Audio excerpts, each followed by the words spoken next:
औज़ुबिल्लाहिमिनश्शैतानिर्रजीम बिस्मिल्लाहिर्रहमानिर्रहीम। अस्सलाम वालेकुम। जी बच्चों, क्या हाल है आपका? उम्मीद है सब खैरियत से होंगे। आज हम ऑफिशियली स्टार्ट करने लगे हैं 9th क्लास का मैथ, और जाहिर है कि फिर इसका पहला चैप्टर करेंगे और इंशाल्लाह पूरी कोशिश होगी कि आपको अच्छे अंदाज में और डिटेल के साथ पढ़ाया जाए। अब ये जर्नी जो है, ये जो सफ़र हमारे साथ पूरा करना है, साथ जुड़े रहिएगा, इंशाल्लाह समझ आएगी। और आपने सब्सक्राइब करना है, अगर अभी तक नहीं किया तो पहले सब्सक्राइब करें। और फिर आज हम चैप्टर नंबर 1 क्लास 9th का स्टार्ट करते हैं। जैसे कि आपको पता है, यूनिट नंबर 1 का नेम है हमारा मैट्रिसेस एंड डिटर्मिनेंट्स। अच्छा, तो इसमें सबसे पहले हम क्या करेंगे कि कुछ ना बैकग्राउंड समझेंगे कि मैट्रिसेस क्या होती हैं, डिटर्मिनेंट्स क्या होते हैं, और कुछ इनकी जो इम्पोर्टेंट डेफिनेशन है वो करेंगे। उसके बाद फिर हम फर्दर इसकी एक्सरसाइज की तरफ मूव करेंगे। तो सबसे पहले हम देख लेते हैं मैट्रिसेस, उसका इंट्रोडक्शन कि होती क्या है। सबसे पहले है आपके पास आइडिया ऑफ अ मैट्रिसेस। मतलब क्या कि मैट्रिसेस क्या है, वो किसने पेश किया था नज़रिया, वो हमें देखना है। सबसे पहले उसमें हमारे पास क्या आता है, हमारे पास आता है आइडिया ऑफ अ मैट्रिसेस। कि मतलब मैट्रिक्स का आइडिया नज़रिया किसने पेश किया। सब नेम उसका क्या है हमारे पास, आर्थर कैले। कि आर्थर कैले एक हमारा एक ऐसा मैथमेटिशियन था जिसने क्या किया, मैट्रिसेस का आइडिया पेश किया। अच्छा, और उसने पेश कब किया था, वो था 1858 के अंदर। तो ये हमारे दो इम्पोर्टेंट MCQs हैं कि आर्थर कैले ने आइडिया ऑफ मैट्रिसेस पेश किया और 1858 के अंदर पेश किया।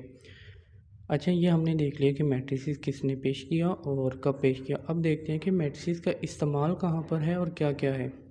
तो मैट्रिसेस का जो इस्तेमाल है वो सबसे पहले क्या है कि in the field of mathematics, कि मैथमेटिक्स में इस्तेमाल है, फिज़िक्स के अंदर इस्तेमाल है, स्टैट्स के अंदर इस्तेमाल है, और इलेक्ट्रॉनिक्स के अंदर इसका बहुत ज़्यादा इस्तेमाल है।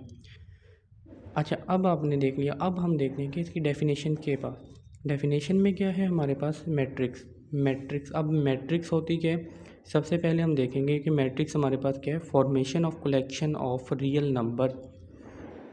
अब इसमें दो चीज़ें हैं। नंबर 1 कि हमने क्या करनी है, कलेक्शन करनी है किसकी, रियल नंबर्स की। Number 2 enclose in square bracket, मतलब वो आपने ना सिर्फ इसकी कलेक्शन करनी है रियल नंबर्स की, बल्कि इसे क्या करना है, स्क्वायर ब्रैकेट के अंदर इनक्लोज भी करना है। अब आपको पता है कि आपके रियल नंबर्स कौन से होते हैं, हम वो लिख लेते हैं। रियल नंबर होते हैं आपके 0, 1, 2, 3 अप टू सोन। ये जो जितने भी आपके नंबर हैं ये सारे क्या हैं, रियल नंबर हैं। अब स्क्वायर ब्रैकेट क्या होती है वो भी हम देख लेते हैं। इस ब्रैकेट को आप क्या कहते हैं, स्क्वायर ब्रैकेट। अब इसका मतलब क्या हुआ कि हमने ये जो रियल नंबर हैं इन्हें हमने स्क्वायर ब्रैकेट के अंदर इनक्लोज करना है, तब जाके हमारी ये क्या बनेगी, मैट्रिक्स बनेगी। चलो, इन दोनों बातों को कंबाइन कर कर हम एक मैट्रिक्स बनाते हैं, जिसको हम क्या कहेंगे कि एक ऐसी मैट्रिक्स जिसके अंदर हम क्या करेंगे, रियल नंबर्स को अरेंज करेंगे। उस मैट्रिक्स को क्या कहेंगे, उस चीज़ को क्या कहेंगे, उसको कहेंगे मैट्रिक्स। अच्छा, अब इसे डिनोट भी करना है तो हम क्या करते हैं, किसी भी कैपिटल लेटर से इसको क्या कर लेते हैं, डिनोट कर देते हैं। ये इसकी क्या आ गई है, ये मैट्रिक्स की एग्जांपल्स आ गई है। चलो, अब फर्दर मूव करते हैं कि हमने मैट्रिक्स की एग्जांपल तो पढ़ ली। अब देखते हैं कि आगे हमने मैट्रिक्स में दो चीज़ें थी अभी हमने देखा, एक हमारे पास ही हॉरिजॉन्टल लाइन और एक हमारे पास है वर्टिकल लाइन। अब हॉरिजॉन्टल लाइन और वर्टिकल लाइन ये क्या होती हैं, अभी हम दोबारा चलते हैं। अब ये जो हमारे पास ये 1 और 2 जो लिखा हुआ है ये है हमारी हॉरिजॉन्टल, और ये जो हमारे पास 1 और 3 लिखा हुआ है ये है हमारे पास वर्टिकल। तो इसका मतलब क्या हुआ कि मैट्रिक्स बनाने के लिए हमारे पास दो चीज़ें होती हैं, एक हॉरिजॉन्टल वे होता है और एक वर्टिकल वे होता है। अब इनको फिर नेम भी अलग अलग साइन करते हैं। हॉरिजॉन्टल रो जो होती है या हॉरिजॉन्टल जो लाइन होती है या हॉरिजॉन्टल वे के ज़रिए हम जो इसे डिनोट करते हैं उसको क्या कहते हैं, उसे रो कहते हैं। तो ये रो की इम्पोर्टेंट डेफिनेशन है कि हॉरिजॉन्टल सिर्फ क्या है, यहाँ पर मेन पॉइंट लिखे हुए हैं। तो आपने इसको खुद देख लेना है कि डेफिनेशन, ये वो मेन पॉइंट है, अगर आप माइंड में रखें तो आपको क्या है, आपको इसको याद कर रट्टा लगाने की ज़रूरत नहीं है कि रोज़ क्यों होंगी, हॉरिजॉन्टल लाइन होंगी, कॉलम क्यों होंगे, वर्टिकल लाइन होंगे। अब इनकी हम एक एक डेफिनेशन देख लेते हैं कि हॉरिजॉन्टल लाइन क्या थी। जैसे मैंने अभी पीछे दिखाया आपको कि आपकी जो मैट्रिक्स थी उसमें जो 1 और 2 लिखा हुआ था वो आपकी क्या थी, हॉरिजॉन्टल लाइन थी। इसी तरह जो कॉलम क्या थी उसे हम रो कहेंगे। कॉलम क्या होती हैं, वर्टिकल वे, उसे हम क्या कहते हैं, कॉलम कहते हैं। फॉर एग्जांपल ये जो आपकी कॉपी की ये जो वाली लाइन है, ये है आपकी हॉरिजॉन्टल लाइन, इसे हम रो कहेंगे। और जो साइड वाली ये रेड कलर की जो लाइन लगी हुई है ये, इसे हम कहेंगे वर्टिकल लाइन यानी कि कॉलम। अब इसी तरह हमने देखा कि हमने एक मैट्रिक्स थी उसको हमने रिप्रेजेंट भी करना था। तो रिप्रेजेंट करने के लिए हमने क्या किया था, मैट्रिक्स को हमेशा रिप्रेजेंट करते हैं कैपिटल ABCD के अंदर। तो ये आपका क्या है, ये आपका MCQs है इम्पोर्टेंट, कि आपको मैट्रिक्स को किस तरह डिनोट करते हैं। हम यहाँ पर एक एग्जांपल देख लेते हैं कि A हमारे पास एक मैट्रिक्स है जिसके अंदर हम क्या कहते हैं, कुछ भी लिख देते हैं, मतलब 1 2 3 4 5 6, ये हमारे पास एक मैट्रिक्स बन गई है। अब इस मैट्रिक्स में देखा जाए तो हमारे पास हॉरिजॉन्टल लाइंस भी हैं और वर्टिकल लाइन भी हैं। अब ये आपने देखना है कि हॉरिजॉन्टल लाइंस कितनी हैं और वर्टिकल लाइन कितनी हैं। इसको इम्पोर्टेंट जो हमारे पास एक और चीज़ आई जिसको हम क्या कहते हैं, ऑर्डर ऑफ अ मैट्रिक्स। मतलब क्या, ऑर्डर का मतलब क्या होता है, बिल्कुल सही, ऑर्डर का मतलब क्या होता है, तरतीब देना। कि मतलब हम क्या करेंगे, मैट्रिक्स को किस तरह तरतीब दे सकते हैं। तो हर चीज़ को हम तरतीब देते हैं, तो इसी तरह मैट्रिक्स को तरतीब देने का भी एक तरीका है। सबसे पहले क्या है कि उसमें number of rows and columns, कि मतलब हम किस तरह हम रोज़ और कॉलम के ज़रिए हम मैट्रिक्स का ऑर्डर लिख सकते हैं। कि मतलब ऑर्डर क्या होता है, कुछ भी नहीं होता, सिर्फ आपने रोज़ लिखनी है और कॉलम लिखनी है। लेकिन उन रोज़ और कॉलम को लिखने का एक स्पेसिफिक तरीका है, एक स्पेसिफिक वे है। अगर हम उस वे को फॉलो करेंगे तो वो हमारा क्या कहलाएगा, order of matrix. For example हमने एक एग्जांपल के तौर पे एक मैट्रिक्स लिया जिसे हमने डिनोट किया कैपिटल M से। अभी हमने ऊपर पढ़ा कि मैट्रिक्स को रिप्रेजेंट करते हैं हम कैपिटल ABC से। तो हमने एग्जांपल की 1 2 3 4 8 9। अब इसमें देखा जाए तो हमारे पास रोज़ भी हैं, कॉलम्स भी हैं। अब जो रोज़ थी, अभी हमने डेफिनेशन में पढ़ा कि आपकी जो हॉरिजॉन्टल लाइंस होती हैं उन्हें हम क्या कहते हैं, रोज़ कहते हैं। तो अब देखो यहाँ पर कितनी रोज़ हैं, 1 2, कितनी रोज़ हुई हमारे पास, 2 रोज़ हो गई, ठीक है। अब कॉलम हम कर लेते हैं, 1 2 और ये वाला 3, तो मतलब कितने, 3 कॉलम हुए, 2 रोज़ हुई।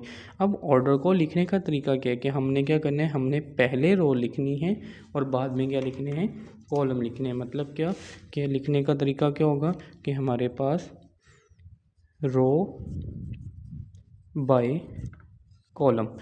तो हम क्या करेंगे, पहले आर कितनी रोज़ थी हमारे पास, इसमें हमारे पास 2 रोज़ थी, 2 आ गया, बाय कॉलम कितने थे हमारे पास, 3 कॉलम आ गए। अब देखें ये जो 1 2 3 है ये एक रो है और ये जो 4 8 9 है ये हमारे पास दूसरी रो है। अब इसी तरह कॉलम देखते हैं तो ये 1 और 4 एक कॉलम, 2 और 3 दूसरा कॉलम, 3 और 4 तीसरा कॉलम। तो हमारे पास कितना हुआ, 2 रोज बनी और 3 कॉलम बने। इसी को हम इस फॉर्म में लिखेंगे तो हमारे पास क्या बन जाएगा, ये ऑर्डर बन जाएगा। किसका ऑर्डर बन जाएगा, मैट्रिक्स का, जिसका नेम क्या था, M, कि मतलब M मैट्रिक्स का हमारे पास ऑर्डर क्या बन जाएगा, 2/3 बन जाएगा। अब हम चलते हैं अपनी नेक्स्ट डेफिनेशन के पास। जो हमारे पास नेक्स्ट डेफिनेशन है उसका नेम क्या है, इक्वल मैट्रिक्स। अब इक्वल मैट्रिक्स क्या होती हैं, इक्वल मैट्रिक्स में सबसे पहला इम्पोर्टेंट वर्ड है टू मैट्रिसेस। मतलब क्या कि मैट्रिक्स को अगर आपने इक्वल मैट्रिक्स बतानी है तो हमारे पास कम से कम 2 मैट्रिक्स का होना ज़रूरी है। तो ये 2 मैट्रिक्स को अंडरलाइन कर लें कि हमारे पास 2 मैट्रिक्स का होना ज़रूरी है। अच्छा आगे अब कंडीशन पढ़ लेते हैं कि 2 मैट्रिक्स तो हैं हमारे पास। अब करना कैसे पता चलेगा वो इक्वल हैं या नहीं है, तो कहते हैं कि 2 matrix are equal if and only if number 1 order are equal, number 2 corresponding entries are equal. इसका मतलब क्या हुआ कि अगर हमारे पास 2 मैट्रिक्स का ऑर्डर सेम होगा और उसकी करस्पॉन्डिंग एंट्री सेम होंगी, अगर ये दोनों कंडीशन सेटिस्फाई होंगी तो हम कह सकेंगे कि वो दो मैट्रिक्स आपस में इक्वल हैं। अब ऑर्डर क्या होता है, हमने अभी देखा कि number of rows and number of column in a matrix is called order. अब हमने देखना है कि करस्पॉन्डिंग एंट्रीज आर इक्वल। अब करस्पॉन्डिंग एंट्रीज का क्या मतलब है, मतलब क्या कि लेट्स सपोज हम दो मैट्रिक्स लेते हैं, मैट्रिक्स 1 जिसका नेम हम ए सपोज कर लेते हैं कि ए एक ऐसी मैट्रिक्स है जिसके कॉलम के हैं 1 2 3 4 5 6। अब एक मैट्रिक्स ले लेते हैं बी मैट्रिक्स है हमारे पास 1 1 + 1 2 + 1, उसके बाद 2 + 2 5 4 + 2। अब हमने बताना है क्या ये दोनों मैट्रिक्स इक्वल हैं। अब उसे पहले देखा जाए तो बी वाली जो मैट्रिक्स है हम उसे सॉल्व कर सकते हैं, तो हम पहले बी वाली मैट्रिक्स को थोड़ा सा सॉल्व कर लेते हैं। 1 1 + 1 2 2 + 1 3 2 + 2 4 1 + 1 2 5 4 + 2 6। तो अब आपने देखना है कि हमारे पास एक मैट्रिक्स ए है और एक मैट्रिक्स हमारे पास बी है। अब मैं देखता हूँ कि मैट्रिक्स ए का जो ऑर्डर बनता है वो ऑर्डर क्या होता है। ऑर्डर लिखने का तरीका देखा था कि 2 रोज हैं और 3 हमारे पास कॉलम है।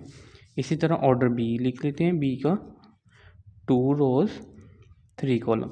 अब इसमें देखा जाए तो पहली कंडीशन तो सेटिस्फाई हो गई कि इसमें भी 2 रोज 3 कॉलम हैं, इसमें भी 2 रोज 3 कॉलम है, मतलब क्या कि दोनों का ऑर्डर सेम है। अब दूसरी कंडीशन क्या आती है कि आपके पास करस्पॉन्डिंग एंट्रीज आर इक्वल। अब करस्पॉन्डिंग एंट्रीज क्या होती हैं, अब वहाँ पर हम चलते हैं। करस्पॉन्डिंग एंट्रीज का मतलब क्या था कि अगर इसके इस पोजीशन पर 1 है तो बी की मैट्रिक्स में भी इस पोजीशन पर 1 होना चाहिए, इसे कहते हैं करस्पॉन्डिंग एंट्रीज। अगर यहाँ पर 2 है तो यहाँ पर भी क्या होना चाहिए, 2 होना चाहिए। अच्छा ये माइनस नहीं है, ये ऐसे लग रहा है जैसे माइनस है, ये पेन का निशान लगा है तो ये 2 है, तो यहाँ पर भी क्या होना चाहिए, 2 होना चाहिए। अब यहाँ पर 3 है तो यहाँ पर भी 3 आ रहा है, यहाँ पर 4 है यहाँ पर भी 4 आ रहा है, यहाँ पर 5 है यहाँ पर भी 5, 6 है तो 6। इसका मतलब क्या हुआ कि दोनों कंडीशन फुलफिल हुई। नंबर 1 कि हमारे पास ऑर्डर सेम आ गया, नंबर 2 हमारे पास करस्पॉन्डिंग एंट्रीज इक्वल हो गई। अब ये दोनों कंडीशन इक्वल हैं तो जिस वजह से हम क्या कह सकते हैं कि A and B are equal matrix. इसी तरह आप इसकी डिफरेंट एग्जांपल दे सकते हैं। तो आपने हमेशा याद रखना है कि इक्वल मैट्रिक्स वो होती हैं जिनका ऑर्डर भी इक्वल हो और जिनकी करस्पॉन्डिंग भी एंट्रीज भी इक्वल हों। ऐसी मैट्रिक्स को हम क्या कह सकते हैं, इक्वल मैट्रिक्स कह सकते हैं। तो आज का जो हमारा लेक्चर था उसमें हमने क्या किया, उसमें हमने मैट्रिक्स और मैट्रिक्स की थोड़ी सी इंट्रोडक्शन पढ़ा कि किसने नज़रिया पेश किया, कब पेश किया, फिर हमने मैट्रिक्स की डेफिनेशन देखी। फिर मैट्रिक्स की डेफिनेशन में हमने देखा कि हमारे पास 2 रोज़ और कॉलम को जब हम मिलाते हैं तो हमारे पास एक मैट्रिक्स होती है, यानी कि हर मैट्रिक्स के अंदर 2 चीज़ें होती हैं, एक रोज़ और दूसरी कॉलम। फिर उसके बाद हमने देखा कि मैट्रिक्स को रिप्रेजेंट किस तरह करते हैं। मैट्रिक्स को रिप्रेजेंट करने के बाद फिर हमने नेक्स्ट देखा कि हमारा डिटर्मिनेंट्स। नेक्स्ट हम देखते हैं कि हमारा जो है कि वो मैट्रिक्स का ऑर्डर क्या होता है। तो ऑर्डर में हमने देखा कि नंबर ऑफ़ रोज और नंबर ऑफ़ कॉलम को जब हम लिखते हैं एक स्पेसिफिक वे के ज़रिए तो वो क्या बन जाता है, उसका ऑर्डर बन जाता है। और लास्ट पर हमने देखा कि इक्वल मैट्रिक्स क्या थी, ऐसी मैट्रिक्स जिसकी क्या है 2 कंडीशन फुलफिल हो जाएं तो हम उन मैट्रिक्स को क्या कहते हैं कि ये आपस में इक्वल हैं। तो दोनों कंडीशन क्या थी, नंबर 1 कि उन दोनों का ऑर्डर इक्वल हो जाए और नंबर 2 उन दोनों की करस्पॉन्डिंग एंट्रीज क्या हैं वो इक्वल हो जाएं, तो उसे हम क्या कहते हैं कि ये दोनों मैट्रिक्स आपस में इक्वल मैट्रिक्स हैं। उम्मीद है आपको आज का लेक्चर पसंद आया होगा, समझ आई होगी। तो आपको अगर वीडियो अच्छी लगी तो लाइक कर दें, शेयर कर दें और हमारे चैनल को सब्सक्राइब कर दें। ओके बच्चों, अल्लाह हाफिज़। नेक्स्ट वीडियो में इंशाल्लाह मुलाकात होगी।